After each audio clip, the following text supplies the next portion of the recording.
So 38 miles to go, and when an event like the U.S. Open Cycling Championships comes to a city like Richmond, there's an economic impact, there's an enthusiasm impact, but in this particular case, they wanted to leave something behind with the kids.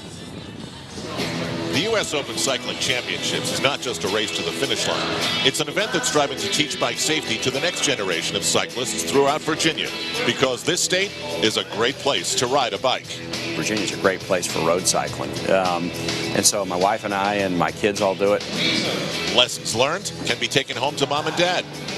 Educating parents on the benefits to their children's health and making them aware of the fact that driving our kids oftentimes is potentially dangerous. About 40 students from the John Rolfe Middle School in Henrico, just outside of Richmond, took part in Friday's clinic, which covered cycling basics, and then they met with a group of professional riders who were in town for the race.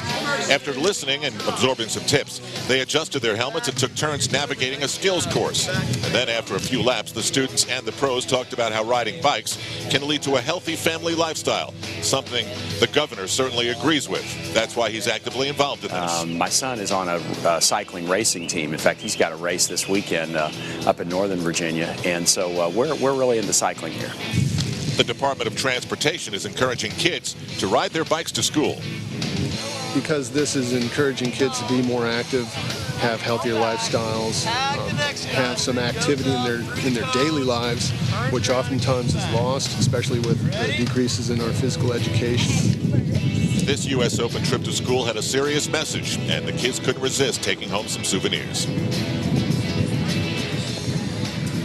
So the U.S. Open Cycling Championship hopes to leave a little legacy behind. You have to teach somebody to do it in the very beginning. And so we have completed many miles, but over 35 to go. 7 laps, in fact, in front of a very enthusiastic crowd here in downtown Richmond.